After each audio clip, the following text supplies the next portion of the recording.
Alright mate, how you doing? Welcome back to another video. Something a little bit different because I want to talk about some big news that's happened in the FIFA community today. I'm sure a lot of you will be aware about some changes to FIFA Ultimate Team that have been put into place by EA Sports. They're calling them price ranges, and from now on every player available on Ultimate Team will have a maximum and a minimum amount of coins you can sell them for. Now this is a measure that's been put into place for a number of reasons. Obviously they're trying to cut out coin selling. The way, if you don't know, the way that works is when someone does buy a player from a coin site, they usually list up a player that's not very good for a lot of coins, like a bronze card for 1 million or whatever, and then the coin seller buys that player for 1 million, thus giving someone 1 million coins for a player that's not worth it. That's not going to be possible anymore. A player that's worth 200 coins or whatever, like a small amount, is only going to be able to be bought for a small amount. And if you want to get 1 million coins off someone, you're going to have to give them a player that's worth that amount. Therefore you could just sell that on the market for the same amount, so there's no point in the coin selling transaction process, and that's what they're trying to do. They're trying to cut it out. They've been trying to cut it out for a long time,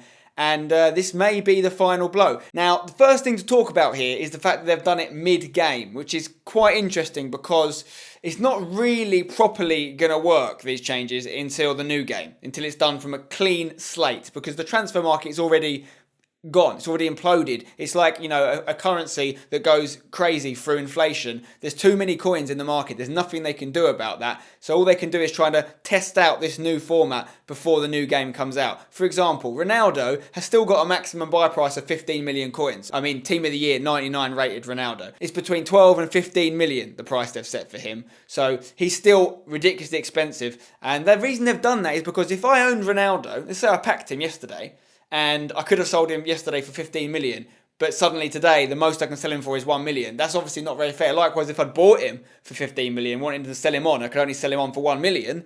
That's not fair. I've lost a lot of money in that transaction. So FIFA or EA Sports are aware of that, and what they've done is they've tried to keep people around the same sort of place price-wise as they were before these changes came in. However, in the new game, Ronaldo, the 15 millions, these sort of crazy amounts of money you're going to see, they shouldn't exist. They should be a lot lower. For instance, Team of the Year Ronaldo in FIFA 16 might not be a maximum price of 15 mil. He might be a maximum price of 1 million or 2 million, okay? So this is really just a trial run, but it's still going to affect a lot of people, particularly YouTubers. A lot of YouTubers have come out and sort of blasted these changes. They don't like them, and I'm not going to go on record talking about, you know, coin promoting or YouTubers. You know, a lot of you have realised that I don't promote coins, and I've got my reasons for that. I'm not going to come out and try and slag off people that do, because I don't have a problem with people that do. A lot of them are my friends, good friends that I often do videos with and work with, and I've got a lot of respect for them. So I'm not coming out and saying anything against coin promoting. I'm not on anyone's side. I'm not with EA or against EA.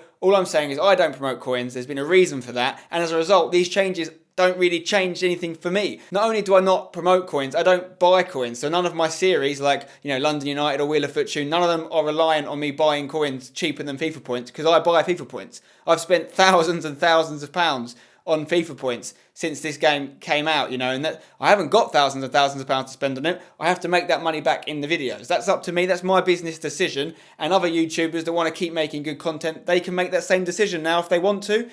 Some people might decide they don't want to do that. They don't think it's worth the money. They don't think it's worth investing in a channel like that, like I have with mine, and they may not decide to. That's their decision, and, you know, I respect whatever they go with. One other thing to talk about is that, you know, the common kind of argument against EA that you hear is that they should just make points cheaper. If they made points cheaper, people wouldn't need to buy coins, and therefore they wouldn't need to get rid of trading, because a lot of people like, you know, trying to sell players for different amounts. They're not going to like these new set price ranges, and that's unfortunately one of the consequences of this, is that people aren't going to be able to trade as much as they used to. However, I don't really get this argument. I've got to admit, like, as much as I would love EA to make their points cheaper, as I've said, I've spent a lot of money on points, I would love them to have been cheaper. But I don't get the argument of people that say they should just make the points cheaper, because at the end of the day, if you created something that you owned 100% and someone just came out and said, right, I'm actually going to start selling what you sell, your product, but cheaper than you, and taking the money, you'd be really annoyed, right? It's like people that make films. Yeah, they spend millions of pounds making films, and then someone just films it in the cinema and sells the dodgy DVD for £2 and stops other people going to watch the film. So the people that made the film, that spent their money making the film, don't get the profits they should, because of that. So I'm not on EA's side. I'm not on anyone's side here. I'm just saying the point. It's no different to the Arsenal Emirates, debate. A lot of people saying Arsenal should make their tickets cheaper because they are ridiculously expensive. Not just Arsenal, loads of grounds in England. West Ham, my team, are really expensive. I'd love them to be cheaper like they are in Germany and other countries. But this isn't a business decision. This is a moral decision because at the end of the day, why would Arsenal make their tickets cheaper when they sell out? If they start not selling out, they'll start making them cheaper. But anyone that understands business and capitalism knows that supply and demand means a business can set a price they want, and as long as they're selling for that price, they're going to keep doing it, As long as people are buying FIFA points at the price they are, they're going to keep selling them that. So if people really want points to get cheaper, quite simply, they need to stop buying them. Otherwise, they're going to stay at the price they are. And that's the trial period we find ourselves in now. If EA Sports find that loads of people stop playing Ultimate Team as a result of these changes, I'm sure eventually they're going to get rid of these price ranges. They're going to get rid of them because they want to get the people playing the game buying points again. However, if people keep buying the points for the rest of, FIFA 15, then in FIFA 16, I'm pretty sure they're going to stay because I don't see how coin selling can continue with this new change. There's definitely pluses and negatives to this change. One of the negatives is that, yes, trading is going to be harder to do. You're not going to be able to sell up, depending on real life events and reacting to the market as much as you used to be able to. But also there's going to be less hacking. Now, hacking isn't something that necessarily everyone suffers with. It's something that YouTubers suffer with a lot, or people that stream on Twitch. There is a lot of people out there that like to hack accounts. Scumbags. They're scumbags. And, I've been hacked. Loads of people have been hacked before. And that should stop now, because if someone hacks your account now, they can sell all your players, but then they can't actually transfer those coins to their own club without giving someone back. And that person will be worth the amount of coins they've transferred, thus making the whole thing unnecessary. Likewise, all those stupid little Twitter accounts that tweet people saying, claim your 300 free packs here, click this link, and then you get hacked when you click that link.